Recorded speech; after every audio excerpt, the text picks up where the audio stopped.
बोल रहा हूं, आप सबसे पहले तो बोलिए कि बीजेपी इस देश को बांटना चाहती है हिंदू मुसलमान की लाइन। ठीक है सुब्राष्ट्रा बीइंग अ यंग इंडियन, सुब्राष्ट्रा being a young Indian, being a learned Indian, do you think मौजूदा present regime, Narendra Modi regime and Amit Shah as a home minister, ये देश को हिंदू मुसलमान में बांट रहे हैं? और अमीश भाई मेरा आवाज कम नहीं करना। बिल्कुल आपकी आवाज कम नहीं है, लेकिन सुब्राष्ट्रा किसी के बीच में नहीं बोलेगी, तो उम्मीद करता हूं कि सेम रिस्पेक्ट उनको भी दी जाएगी। बोल रहा था गौरव भाटिया लोग के बीच उनको रोक दिया मैंने, गौरव भाटिया को।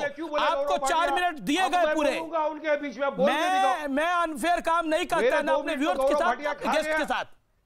ओके देखिए साहब, तर्क रख रहा था मैं गौरव भाटिया की तरह इधर उधर। ठीक है वारिस जी, अब आपने बोला, सुब्राष्ट्रा से मेरा सवाल है, अगर आप मुझे बोलने नहीं देंगे तो मैं चुप रहती हूँ, आप ही बोल लीजिए। सुब्राष्ट्रा, my basic question is this, आप ही बोल लीजिए वारिस पठान जी, क्या मैं चुप बोलने दे रहा हूं जी। सुब्राष्ट्रा, क्या तो सबको बोलने दे रहा हूं, मौजूदा रजीम भारत को हिंदू मुसलमान में बांट रही है और पाकिस्तान, अफगानिस्तान और बांग्लादेश में मुसलमानों को भी खतरा है और हिंदुओं और सिखों को खतरा नहीं है, जैनों बौद्धों को खतरा नहीं है? देखिए आमिश जी क्या ये हम किस तरह की बहस कर रहे हैं? जब 1947 में भारत का पार्टीशन हुआ, उसी समय हिंदू मुसलमान की तर्ज पे इस देश का विभाजन कर दिया गया, तो इसमें अमित शाह और मोदी जी कहां से बीच में आ रहे हैं? दूसरी बात, वारिस पठान जी ने बहुत अच्छी तरह से यह कह दिया कि फलाना संविधान और ढिमकाना सुप्रीम कोर्ट की रूलिंग। मैं वारिस पठान जी से पूछना चाहती हूं, क्या इस देश में लिए गए सारे अफर्मेटिव एक्शन जो कि मुसलमान को फेवर करते रहे हैं, जैसे कि अलीगढ़ मुस्लिम यूनिवर्सिटी का गठन होना, जैसे आज जामिया मिलिया इस्लामिया जिस तरह से चल रही है, क्या वारिस पठान जी के लॉजिक के तहत ये सारे प्रावधानों को खत्म कर देना चाहिए? क्योंकि ये इक्वालिटी की बात कर रहे हैं। हमें समझना होगा कि इस बिल का संदर्भ क्या है।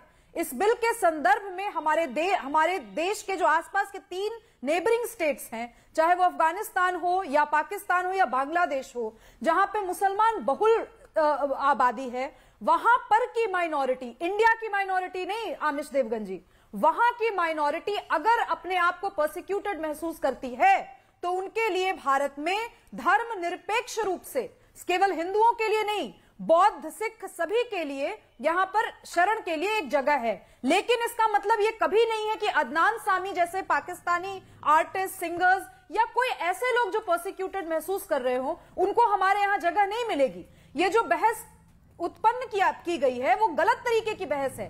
कहीं भी ये नहीं कहा गया कि एग्जिस्टिंग सिटीजनशिप रूल्स में संशोधन किया जा रहा है। कहा केवल ये जा रहा है कि वरीयता उन नागरिकों को दी जाएगी जो मुस्लिम बहुल 3 जो प्रदेश हैं, 3 जो नेशंस हैं।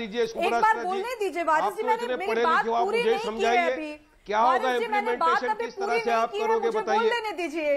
वारिस जी प्लीज मुझे बोल लेने दीजिए, आप प्लीज मुझे बोल लेने दीजिए। वारिस पठान जी के आला नेता जिन्होंने ट्विटर पर मुझे ब्लॉक कर रखा है, असदुद्दीन ओवैसी जी, वो भी पार्लियामेंट में एमपी है।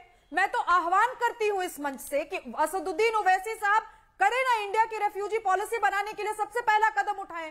सिटीजनशिप बिल एक कदम हो सकता है, लेकिन ये एकदम से डिस्ट्रक्टिव बहस लेकर के आने का कोई मतलब नहीं है आमिश देवगन जी। दूसरी बात, ठीक है सुब्राष्ट्रा, let Waris Pathan respond. Abdul Khaliq also joins me, a member of parliament of Congress party.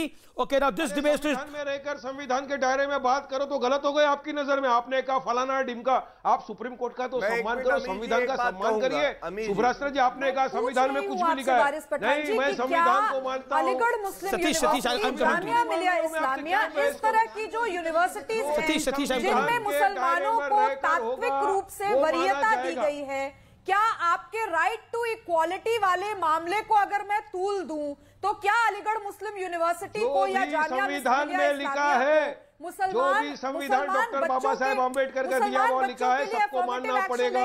आप भी मानेंगे, मैं भी मानूंगा। लॉजिकल बात नहीं है ना वारिस पठान। अरे नहीं, हम तो हर चीज के चाहे वो रिजर्वेशन लॉजिकल बात ही मैं कर रहा हूं, मैंने 2 यूनिवर्सिटीज के नाम गिनवाए, आप बताइए ना मुझे, एनआरसी किया था तो किस तरह फेल हो गया? संदर्भ में आप बताइए।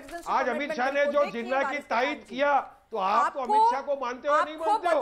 अमित शाह ने जिन्ना की तायद किया, करने में मजा आता होगा वारिस पठान जी, आपको और आपकी पार्टी की पॉलिटिक्स को। बट समझ लीजिए कि ये जो पूरा का पूरा वोट बैंक आपका